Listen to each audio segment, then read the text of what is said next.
아멘. 이른 아침 하나님께 예배하기 위해 나오신 우리 모든 성도님들을 환영하고 축복합니다. 저는 오늘 자기에게로 돌아가리라 라는 제목으로 말씀을 함께 나누고자 합니다.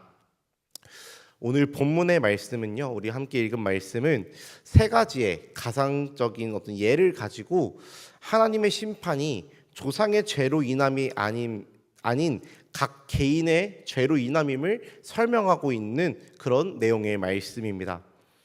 이러한 사례를 왜 이야기하셨는지, 왜 이러한 가상의 사례를 하나님께서 말씀하셨는지 알기 위해서 우리가 오늘 읽은 본문의 앞절의 내용을 좀 살펴보아야 하는데요. 오늘 본문이 기록된 에스겔서 18장 2절 말씀에서 이렇게 이야기하고 있습니다. 제가 읽겠습니다. 너희가 이스라엘 땅에 관한 속담에 이르기를 아버지가 신 포도를 먹었으므로 그의 아들의 이가 시다고 함은 어찌 됨이냐. 아멘.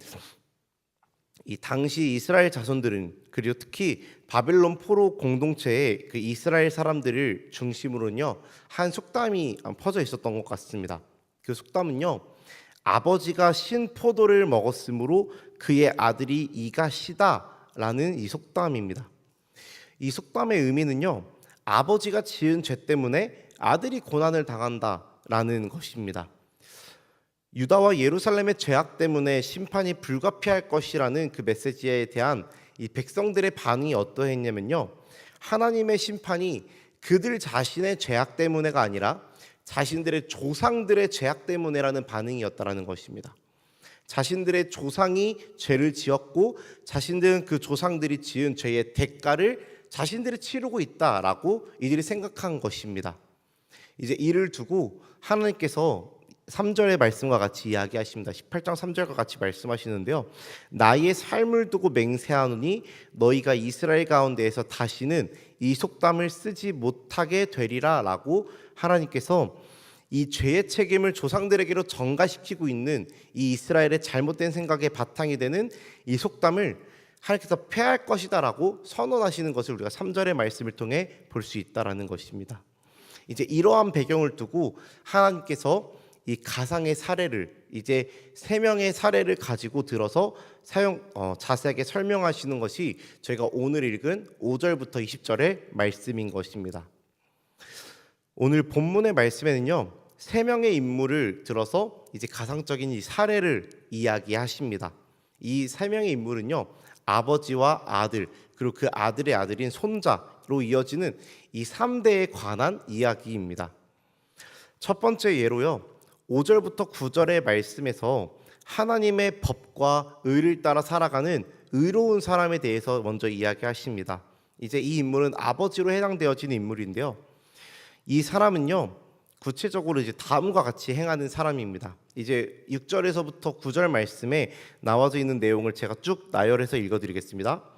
산 위에서 제물을 먹지 아니하는 사람입니다. 즉 우상 숭배에 참여하지 않는 사람이고요, 이스라엘 족속의 우상에게 눈을 들지 아니하는 사람입니다. 이 사람은 이스라엘의 만연해 있던 우상 숭배를 단호하게 거부하고 하나님에게 눈을 들고 살아가는 사람, 오직 하나님을 바라보고 살아가는 사람을 의미합니다.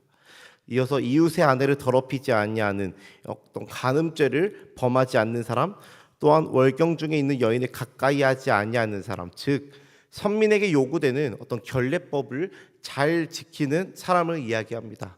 이외에도 이후로도 사람을 학대하지 않는 사람, 빚진 자의 전당물을 도로 주는 사람, 즉 가난한 자에게 자비와 온정을 베푸는 사람, 남의 것을 강제로 빼앗지 않는 사람, 줄인 자에게 음식물을 주는 사람, 벗은 자에게 옷을 입히는 사람, 이자를 받기 위하여서 돈을 빌려주지 않는 사람, 스스로 손을 금하여서 죄를 짓지 않는, 즉 악한 일에 동참하지 않는 사람이며, 또 사람과 사람 사이에 진실하게 판단하는, 즉 뇌물 등으로 불의한 판단을 하지 않는 사람을 이야기하는 것입니다. 이러한 이야기, 이러한 이로운 일들을 쭉 나열하면서 이러한 사람에 대하여서 하나님께서 이야기하십니다. 그러면서 이러한 사람을 이제 한마디로 정리할 수 있는데요, 하나님의 율례와 규례를 지켜 진실하게 행하는 사람을 이야기하시는 것입니다. 그러면서 이 하나님의 법과 의를 따라 진실되게 살아가는 사람을 이야기하면서 이에 대해 하나님이 뭐라고 이야기하시냐면 그는 의인이니 반드시 살리라라고 말씀하시는 것입니다. 이렇게 첫 번째 예로서 어떤 한 아버지의 한 사람에 대해서 이야기하고, 이 사람은 하나님의 율례와 규례를 따라서 지켜 행하는 아주 의로운 사람임을 이야기하십니다. 그리고 이 사람은 반드시 살 것이다 라고 이야기하십니다. 그리고 이어서 두 번째 예를 이야기하시는데요, 오늘 본문 10절에서부터 13절에 이 두 번째 예로 나오는 사람은 방금 앞서 이야기한 이 의로운 사람의 아들로서 등장합니다. 그런데 이 아들은요, 이 의로운 아비와는 달리 아버지가 행하는 의로운 일들을 정반대로 행하는 사람이었습니다. 행하지 말아야 할 것을 행하고 행해야 할 것은 행하지 않는 그런 사람이었다라고 말씀을 이야기하고 있습니다. 처음 제가 이야기 드렸던 오늘 본문 앞절에 있었던 2절의 말씀에 나온 이 이스라엘의 속담대로라면은 이 사람의 삶은 어떠해야 되나요? 이 아들의 삶은 의로운 삶의 아들이지만 이 의로운 아비와 달리 악을 행하였던 이 아들의 삶은 어떠해야 될까요? 심판이 있어야 되나요? 아니면 그의 삶이 잘 되어야 하나요? 앞선 속담대로라면은 아버지의 의로움 때문에 이 아들의 악함에 대한 죄값은 치르지 않아야 될 것입니다. 그런데요, 하나님의 판결은 뭐라고 이야기하고 있냐면요, 13절의 말씀에서 이렇게 이야기하고 있습니다. 이 모든 가증한 일을 행하였은즉 반드시 죽을지라, 자기의 피가 자기에게로 돌아가리라. 이 아들에 대한 하나님의 판결은 무엇이냐면요, 그가 반드시 죽을 것이다 라고 이야기하시는 것입니다. 즉 그는 아버지가 어떤 사람이었든 간에, 그 아버지가 얼마나 의로운 사람이었든 간에 그가 자신이 지은 죄로 말미암아 그 스스로 그 죄에 대한 책임을 져야 한다라는 것입니다. 이어서 세 번째 예시가 이어집니다. 14절부터 17절 말씀을 보면요, 이번에는 앞서 방금 전에 이야기했던 이 앞에 사람의, 이 악한 사람의 아들이 나옵니다. 그러나요, 이제 그 악한 아버지와는 또 정반대로 의로운 일을 행하는 그의 할아버지와 마찬가지로 의로운 삶을 살 사람으로서 이제 등장하게 됩니다. 그렇다면 이 사람은 이제 또 어떠한가요? 이스라엘의 속담대로라면은, 이스라엘이 가지고 있었던 이 생각대로라면은 이 의로운 손자는 심판받아야 하나요? 아니면 잘 살아야 하나요? 심판받아야 합니다. 이스라엘의 속담대로라면은 이 손자는 심판받아야 한다라는 것입니다. 그런 자신의 아버지의 죄값을, 자신의 아버지가 지은 죄에 대한 값을 이 의로운 손자가 대신 받아야 한다라는 것입니다. 하지만 하나님의 판결은 다음과 같습니다. 이 사람은 그의 아버지의 죄악으로 죽지 아니하고 반드시 살겠고 라고 분명하게 이야기하고 있습니다. 18절에서 다시 분명히 또 이야기하고 있는 것은 이 손자의 아버지, 그의 아버지는 심히 포악하여 그 동족을 강탈하고 백성들 중에서 선을 행하지 아니하였으므로 그는 그의 죄악으로 죽을 것이다 라고 다시 한 번 더 강조하여 이야기하고 있습니다. 이처럼 이 아버지와 아버지로부터 아들, 그리고 그 아들에 이어질 때에 그 아버지가 의로운 사람이었든 간에, 이 아버지가 혹은 악한 사람이었든 간에 그 아버지의 의로 말미암아 그 아들이 그 죄값을 치르지 않는 일들이 일어나지 않는다라는 것입니다. 반대로 이 아들의 그 악함으로 말미암아 이 아들이 이 죄값을 대신 치르는 일이 일어나지 않는다라는 것입니다. 오직 자기가 지은 이 죄의 대가는 자기가 치른다라는 것, 자신이 행한 의대로 하나님께서 그를 반드시 살리신다라는 것입니다. 마지막으로 이 내용을 19절과 20절의 말씀으로 정리해 줍니다. 우리 19절과 20절의 말씀 함께 읽도록 하겠습니다. 19절 20절 말씀 함께 읽습니다. 시작. 그런데 너희는 이르기를 아들이 어찌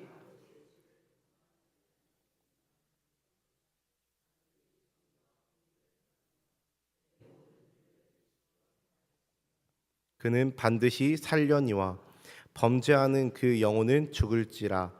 아들은 아버지의 죄악을 담당하지 아니할 것이요 아버지는 아들의 죄악을 담당하지 아니하리니 의인의 공의도 자기에게로 돌아가고 악인의 악도 자기에게로 돌아가리라. 아멘. 아들은 아버지의 죄악을 담당하지 않을 것을, 그리고 아버지는 아들의 죄악을 담당하지 않을 것을 이야기하면서요, 의인의 공의도 자기에게로 돌아가고 악인의 악도 자기에게로 돌아갈 것이다라고 오늘 말씀에서 이야기하면서 정리하는 것입니다. 오늘 말씀을 정리하겠습니다. 오늘 하나님께서는 세 가지의 사례를 통해서 매우 중요한 신앙의 원리를 가르쳐주고 계십니다. 그 신앙의 원리는요, 바로 하나님 앞에서 각 사람은 자신의 삶에 대해서 책임을 져야 한다라는 것입니다. 이스라엘 백성들은 아버지가 신포도를 먹었으므로 아들의 이가 시다라고 말하면서 자신들의 죄에 대한 책임을 조상들에게로 돌리고 있었습니다. 그러나 하나님께서는 그러한 생각에 대하여서 단호하게 내가 맹세하거니 이것들을 패하겠다라고 선언하십니다. 우리도 때로는 이와 비슷한 모습을 보일 때가 있을 것 같습니다. 내가 하나님 앞에 바로 서지 못하는 이유, 혹은 내가 받는 고난의 그 이유를 나의 환경을 탓으로 돌리고 다른 사람 탓으로 돌리거나 혹은 심지어 부모님이나 가정의 문제 때문에라고 말할 때가 있습니다. 반대로요, 이러한 경우가 더 많을 수 있을 것 같은데, 부모님의 신앙으로 내가 복을 받는다라고 생각할 때도 있고, 내 부모님이 잘 믿으니까 나도 나중에 구원받을 수 있겠지라는 어쩌면 이러한 생각을 하는 나의 자녀들의 세대, 나의 자녀들이 있기도 할 거라고 생각되어집니다. 제가 이제 학생 때 많은 이제 수련회를 가거나 이제 하면은 많은 목사님들이 항상 이제 이 모태 신앙들에게 이야기했었습니다.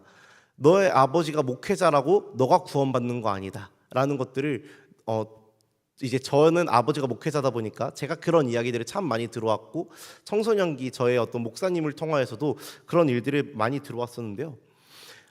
흔히 자녀들이 할 수 있는 생각들인 것 같습니다. 내 부모님이 목사님이니까, 내 아빠가 장로님이니까, 어머니가 권사님이니까, 안수 집사님이고 선교사님이니까 나는 잘 살겠지, 나는 하나님이 복 주시겠지, 나는 하나님이 구원하시겠지라는 어쩌면 이런 생각들을 우리가 가지게 될 수도 있는 것 같습니다.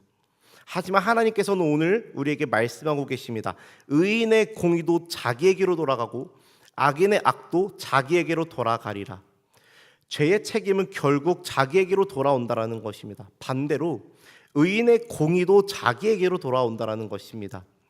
우리는 이 사실을 기억하며 나 스스로 나의 죄를 돌아보고 내가 하나님 앞에 바로 서고자 하는 자세가 필요할 것입니다. 또한 우리는 우리의 자녀들에게도 이 신앙의 원리를 잘 가르쳐야 할 것입니다. 부모의 믿음이 자녀를 대신 구원할 수 없습니다. 믿음은요, 물려주는 것이 아니라 가르치는 것임을 우리가 이 말씀을 통해서 기억해야 된다는 것입니다. 회개는 내가 자녀를 위해서 대신해 줄 수 없는 것이며, 구원은 부모가 대신 받아줄 수 없는 것임을 우리가 기억해야 된다는 것입니다. 이 사실을 우리 부모 세대가 깨닫고 자녀들에게 이 사실을 잘 가르쳐야 할 것이며, 자녀 세대 또한 이 사실을 깨닫고 하나님 앞에 스스로 내가 바로 서고자 하는 자세를 가지도록 해야 된다는 것입니다. 그런데 여기서 우리가 한 가지 좀 오늘 말씀을 두고 주의해야 될 것이 있는데요, 오늘 말씀에 기록된 대로 저희가 생각하면요, 이 규례를 지키고 율례를 행하면 반드시 산다는 것이 어쩌면 우리가 의로운 행위대로 구원받는다라고 오해가 되어질 수 있습니다. 하나님은 우리가 구원받고 살 수 있는 유일한 길을 우리에게 말씀을 통해서 보이셨는데요, 우리가 구원받고 반드시 살기 위해서 나아가야 할 곳은 오직 예수 그리스도의 십자가임을 우리가 기억해야 할 것입니다. 예수 그리스도께서 십자가에서 우리의 모든 죄를 담당하셨기에 우리는 그 십자가로 나아감 없이 우리가 죄를 해결받을 수 없고, 그 어떠한 행위로도, 우리가 의롭다 하는 그 어떠한 행위로도 구원받을 수 없음을 우리가 기억해야 합니다. 결국 제가 이것을 이야기함으로써 결론으로서 이야기하고 싶은 것은 무엇이냐면요, 내가 내 죄를 가지고 내가 예수 그리스도 앞으로 나아가야 한다는 것입니다. 또한 내가 내 자녀의 죄를 가지고 정말 십자가로 나아갈 수 없고, 나의 자녀가 스스로 나의 자신의 죄를 가지고 예수 그리스도 십자가 앞으로 나아갈 수 있도록 가르쳐야 한다는 것입니다. 사랑하는 성도 여러분, 의인의 공의도 자기에게로 돌아가고 악인의 악도 자기에게로 돌아간다는 하나님의 말씀을 기억하시길 바랍니다. 다른 사람에게 책임을 전가하는 신앙이 아니라 하나님 앞에서 자신의 삶을 돌아보고 자신 스스로 하나님께 회개하며 예수 그리스도 십자가 앞으로 나아가는 그런 신앙을 가지길 바랍니다. 그리고 우리 자신이 날마다 예수 그리스도의 십자가 앞으로 나아가고 그것에서 끝나는 것이 아니라 우리의 자녀들도 그 십자가 앞으로 나아가도록 가르치는 우리 모든 성도님들의 삶이 되기를 주님의 이름으로 간절히 소망합니다. 그래서 우리뿐만이 아니라 정말 우리의 자녀 세대들까지도 우리 부모님의 믿음이 있으니까 나는 되겠지라는 그런 신앙이 아니라 자기 스스로 정말 예수 그리스도 앞에 꿇어 엎드려 회개하고 정말 그 십자가 앞으로 나아가는 그런 삶을 살아감으로써 우리 성도님들의 삶이, 그리고 우리 성도님들의 자녀의 삶이 예수 그리스도 앞에서 구원받고 생명을 얻으며 나아가는 우리 모든 성도님들의 삶이 되기를 주님의 이름으로 축복합니다.